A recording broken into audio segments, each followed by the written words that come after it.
Hi, I'm Jean Shafiroff, and I'm on a mission. Anyone can be a philanthropist. My television show came from my book, Successful Philanthropy, How to Make a Life by What You Give. Won't you join me? Welcome to Successful Philanthropy. I'm your host, Jean Shafiroff, and today's show is all about highlighting a very important philanthropic leader. Her name, Susan Taylor. Susan was the head of Essence magazine for over 30 years. Not only was she editor-in-chief of Essence magazine, but she also is an author. She's penned many books, and she started her own mentoring charity, a charity that operates in over 57 cities across the United States. Let's all welcome Susan Taylor. Susan, can you tell all of us a little bit about your beginnings? I understand you grew up in Harlem, and how did you get to where you got to at Essence magazine? Oh, it was a circuitous route. I'll tell you that. I'm so happy to be with you today. Growing up in Harlem, I grew up in my father's boutique, his ladies' clothing shop. And then Harlem really fell to heroin. I grew up in a safe Harlem, but when heroin was dumped into the community, those of us who were lucky enough, fortunate enough to be in two-parent households, we were able to flee.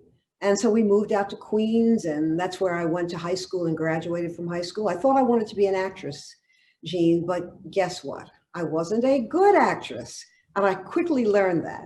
And I remember understudying Paula Kelly in a 3-character play on Broadway. And I just said, Lord, if you let me out of this one, I promise I'll find my métier, I'll find my path. I was the only person who was happy that the play closed on opening night.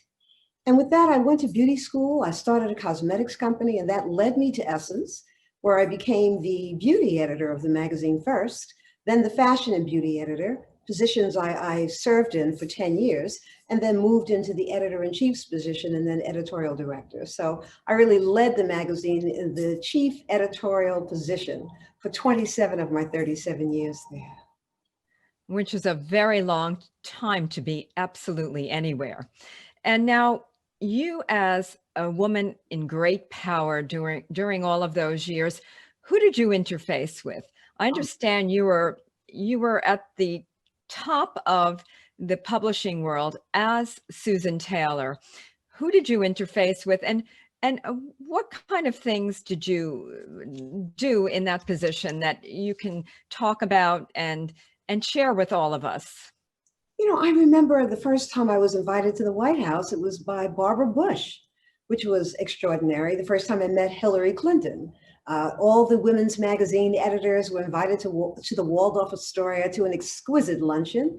And she came down the aisle sort of and spoke to me and said, oh, the women on my staff, they love your work. They read In the Spirit, my column. Going to South Africa was probably the height of my experience because all the celebrities, we met them all. They were on covers. We did stories on them. So absolutely. But the day that Nelson Mandela stepped out of prison holding Winnie Mandela's hand, my husband and I watched them as the world did on television. The next day, we flew up to Boston and met with his children and their families and flew to South Africa with Stedman Graham, who everybody knows is Oprah's beloved, Armstrong Williams, and walked into the Mandela household in Soweto. And so we were there when the media from all over the world, Jean, they descended on that very humble home. They didn't move into the mansion that Oprah built for them yet, but they moved in, they were in that very humble home. And it was just amazing to see the thousands of media organizations lining up to interview him. And what I just want to say about whom they called Madiba, Nelson Mandela, we're in the yard with him and he's interviewing each person as though they are the only person he's going to speak to that day. I really learned something about grace and humility from him. For sure. And he was and remains always to be a great influence in our world, and someone that I look up to, and someone who really did a lot for human rights. And you being in your position at Essence magazine, you were in a situation where you could move mountains for especially people of color. And Essence magazine is really a beautiful magazine and had a lot to say, and I think mentored many people. And I'm sure you'll agree with that, correct? Oh, we tried to move mountains. What we shifted, what I learned was a consciousness. Because you know how we grow up as women. We grow up not loving always our looks, hoping that we could belong to a different family. It's the rare person, especially girls, who are just satisfied with themselves. And because I was the beauty editor of Essence, a position that I really loved, and it was the height of the Black Power movement, I was able to show the full representation of Black beauty, women who were as dark as the night and who were as white as snow with blue eyes and all sorts of hairstyles and body shapes, women who were long and lean, women who were lush, women who were round, short, tall. And I loved that opportunity, being able to really just underscore that each of us is a divine original. Each of us looks different. We feel different. There are how many? 7 billion people on the face of this earth, and no two of us look alike. I loved being able to represent the breadth of Black beauty when I was beauty editor. And you did a good job doing that for sure. And today we've just gone through a terrible time where we've seen a lot of racial injustice, and our whole history of this country is one of racial injustice because of slavery and the terrible sins of slavery. And did you address these issues as editor of Essence magazine? Always, Jean, always, always, always. We knew how important it was to bring forward the history, because you didn't learn the history in school. I'm at least 2 decades older than you, and I certainly didn't learn it in school. So that's what we did. You know, we made sure that African Americans in the 1980s, when I became editor-in-chief in 90s, understood what was sacrificed for the privileges that we enjoy today.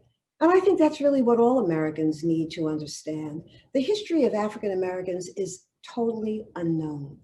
You know, when you think about 400 years of enslavement, free labor that really built the wealth of not just this nation, but the entire Western Hemisphere. You know what I used to say, Jean? Do you know how many magazines I would have if I didn't have to pay anybody? Dozens of magazines, you know? So the challenges that we have today is that there's such division in our nation. And what we're trying to do at this point with the National Cares Mentoring Movement, you know, my charity, our foundation, we're trying to heal those divides. We're trying to really create America the Beautiful. We say it, we sing it, and we want to say it from our hearts and mean it. America the Beautiful. Yes. So for our audience, we are with Susan Taylor. She was at the helm of Essence magazine for 37 years. When she left Essence magazine, she started her own charity. She's just begun to speak a little bit about it. It's a charity designed to mentor children. I understand she has 150,000 volunteers. And Susan, tell us how you began and where did your big first gift come from? Because this is such an amazing story. Oh gosh. Well, the National Cares Mentoring Movement grew out of Essence Cares. After Katrina devastated New Orleans, which is the home of the Essence Festival. The Essence Festival brings African Americans from all over the country and also Black people, usually from all over the world. Everybody comes now. 500,000 people gather in New Orleans.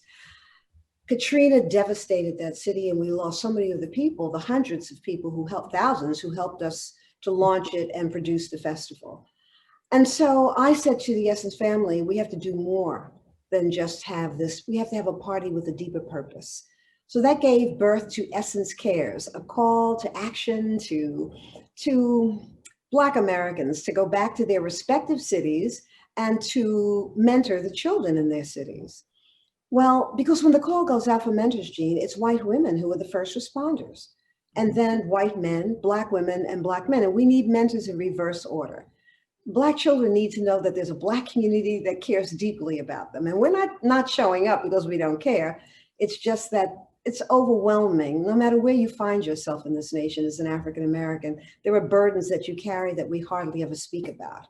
So when I left Essence in 2008, Oprah gave a celebration for me.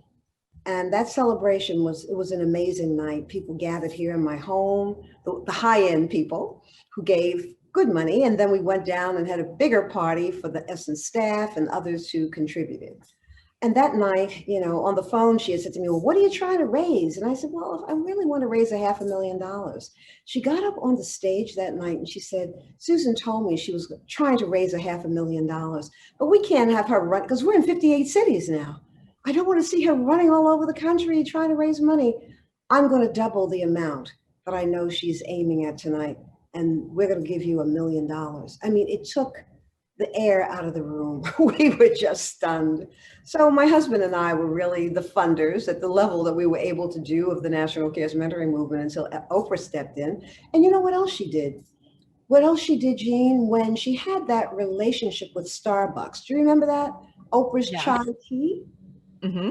gave a quarter of the revenue to National Cares, Girls Inc., and 2 other foundations. So she really has undergirded us in an amazing way. Oprah's an amazing woman and a great philanthropist, someone who is moving mountains, not only for people of color, but she's a great role model. And I know I look at her and I say, wow, I'd love to be like Oprah. Who wouldn't? And I think to hear that she's done this for your charity is really wonderful. And I'd like you to talk a little bit about exactly how you go out and mentor. You have 150,000 volunteers. How do you get 150,000 volunteers? That's a very big number. And then you're in the schools, right? You go into the schools and you mentor at the schools. Where else do you mentor? Tell us, give us the details, because it's so interesting and it's so needed for all young people. To have a mentor can mean the difference between succeeding and not succeeding.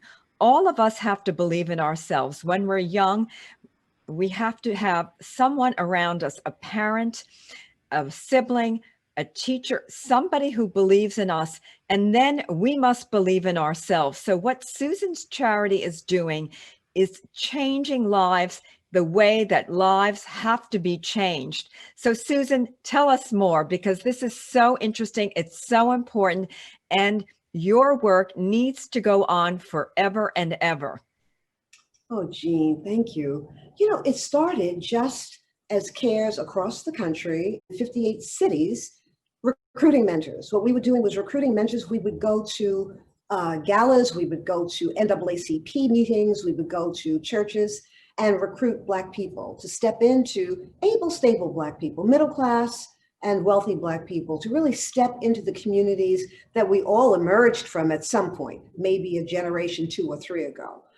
And then once I was in Fort Lauderdale, one of the people who was leading Fort Lauderdale Cares, she told me she was frustrated and I was speaking in Miami. And I said, when I'm in Miami, I'm coming up to Fort Lauderdale to really meet with you. She said, what do I say to a 17-year-old who already has 2 children and for whom there are no summer programs?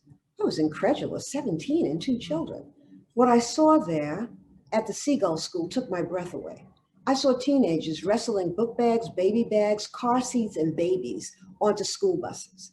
And I thought about my own life. I became a mother at 23. I was married to a man who had resources. And yet parenting was overwhelming. So I couldn't even imagine being 14, 15, 13, and being a parent.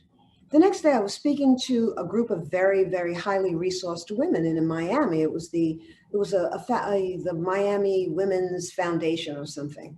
And I brought those teachers with me and I told what I saw. And that really gave birth to our programmatic work. We have a program that really creates wellness mentoring circles where we bring young people like I just described, and those who may have come out of incarceration, those who have lost their way, those who are coming out of very, very poor communities and families. And Jean, as you and I have discussed, in low income communities, what you have are poverty schools that are not teaching the children well. And the spike that we see in crime all around the country, people who have resources aren't out there trying to shoot anybody. They're not out there trying to rob anybody. They're home getting ready for work the next morning. And so that's our work. We are shifting consciousness, helping young people all across the country graduate from high school and know that they are smart, that they are able, that they can go to college, and we help them with their college essays, and we try to help them raise their money because their families don't have that kind of money. So we're really we're creating America the Beautiful, because there's enough. There's really enough in this great nation for none of us to be hungry and homeless. I love what you're doing. And if we don't work on the next generation and try to move the next generation or our youngest generation forward, we fail as a nation and as a people. And all of us were put on this earth to do something. And it's not just about consuming, but it's about giving back and helping future generations, because once we're gone, our nation is only as good as what we've allowed it to become. And through education, anyone can change their life, but people need the resources. And you, Susan, know as well as I do, I live in New York City, we have a two-tiered system. We have the private schools, which gives a superior education, and then we have the public schools, and the education at the public schools is not so great. And naturally, if you're a low-income person, well, you're not going to get a great education in New York City or in many places in the United States. So your charity is changing lives. Now, you have a gala coming up, I understand, January 23rd, and that's your birthday too. Tell us how we can get involved, how we can donate, what's the website? And then I want to go back to your life a little bit, because you've lived a fascinating life. But give us the website and tell us a little bit about that virtual gala. Well, our website is caresmentoring.org, caresmentoring.org. Well, I had not done a gala. I know how to do festivals, and we had the Essence television show and the Essence Awards, so I knew how to produce and, work on those things. But Gloria Steinem was a great inspiration for me, because I think it was for her 60th or 50th birthday. Gloria decided she was going to have a gala, and it was going to fund the Ms. Foundation, and it was successful. So I said to our board, I think I should do that for my 70th birthday. And they said, well, okay. And we went for it. And it really was so successful because, a lot of the folks across the country really grew up with me, and they couldn't believe that I was turning 70, but all they had to do was do the math.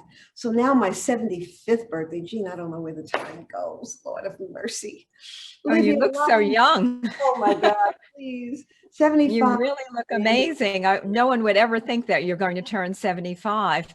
Yeah. So getting back to the gala, it's January 23rd. I assume it's virtual. You're going to have a lot of celebrities involved, like you always do. Tell us more. Well, that's what it's going to be. I mean, usually it's a Cipriani, that's where we've been. And I just said, we're not going to not do it.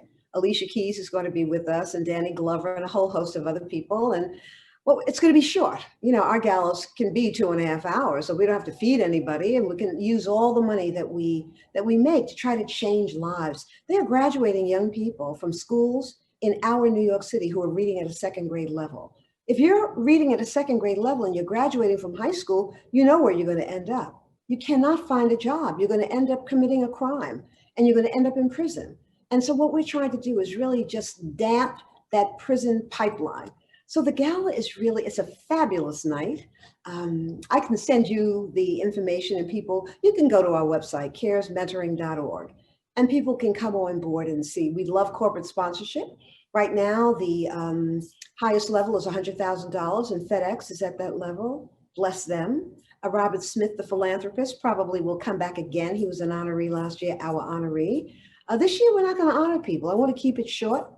And we have others, Bloomberg is a supporter, AARP, and several others, So it's of inspiration and fabulousness. And it says, even when we're doing it live, we can dress up and we can have a great time and do good work like you do. Well, thank you. And one of the charities that I'm involved with, New York City Mission Society, we have after-school programs, and then we have summer programs. We are based in Harlem with the same idea to help reinforce education and bring young people forward so that they can create a life with a good job and get out there and earn a living. And it's so needed. Now, Susan, you've also authored many books. And I understand you even authored one with your husband, or you worked with him, or he helped you. How did that work out? You want to know the At truth? each other's back, or did it happen? Oh, Lord, we fought. I can tell you that. I had written several books before, and he had as well. So now the publishers wanted us to do what was the confirmation, the spiritual wisdom that has shaped our lives. And a lot of people turn to it before they get married, and people give it as wedding gifts. But we fought. My husband is an intellectual, and I think everything that he does is it's highbrow. It is for the very small audience of people who can understand the words that he uses and the concepts.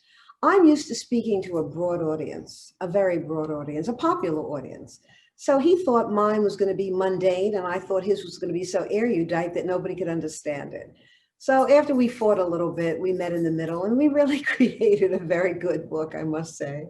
Meeting in the middle, that's so important, to not believe you're always right.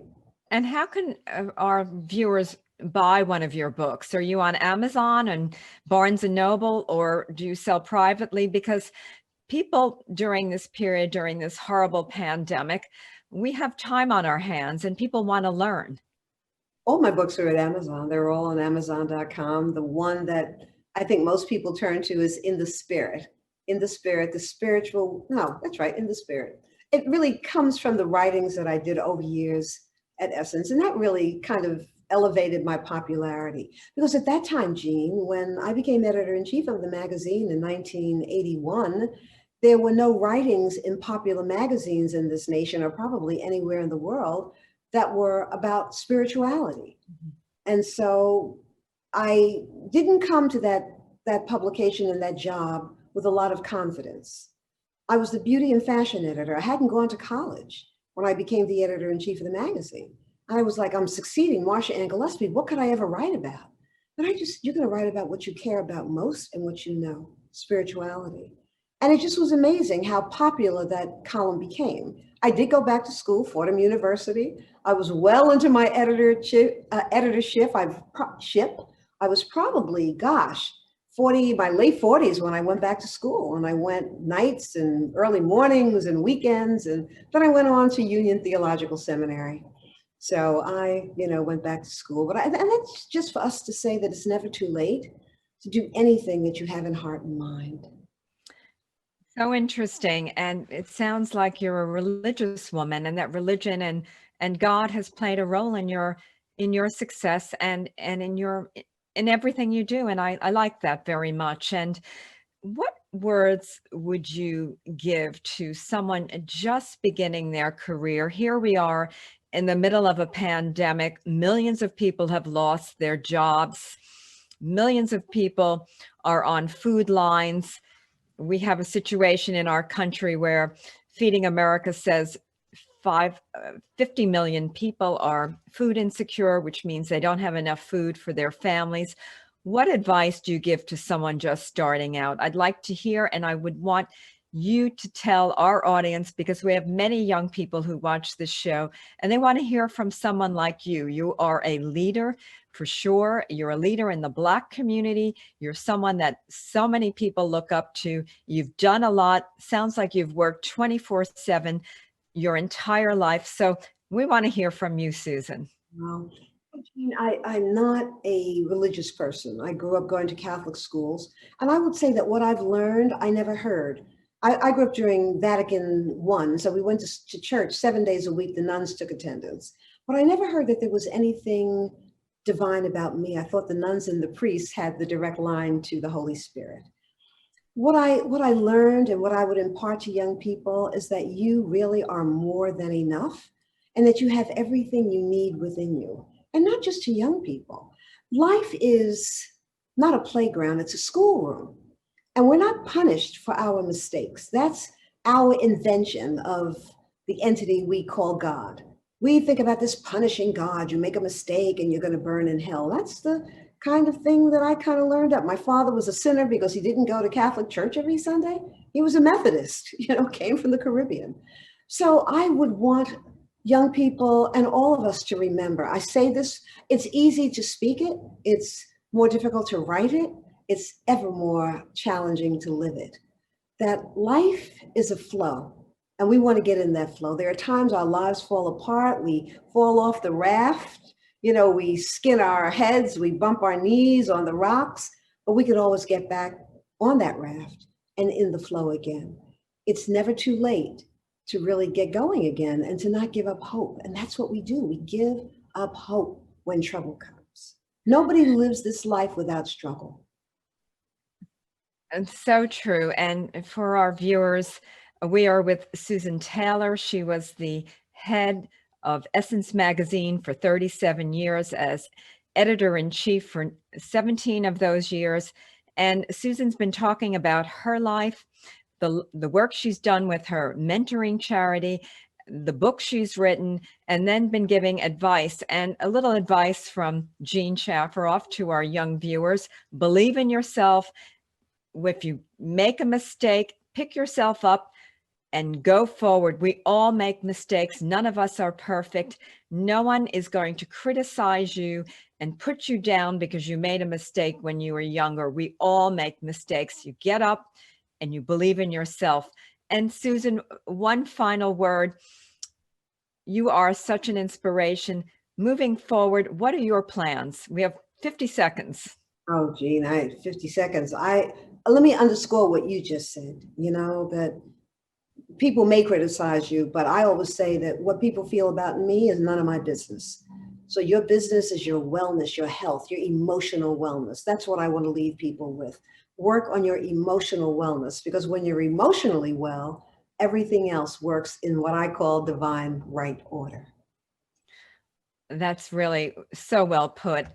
This concludes Successful Philanthropy. Today, our guest, Susan Taylor. I'm Jean Shafiroff, your host. I'll see you next week. One third of all Black children are living in poverty. And the leading cause of death for our boys, for our young Black men, is homicide. Become a mentor. Help to secure the most vulnerable among us, our beloved children. So I'm in. I'm in. I'm in. Are you? Log on to caresmentoring.org and get connected to a CARES affiliate near you.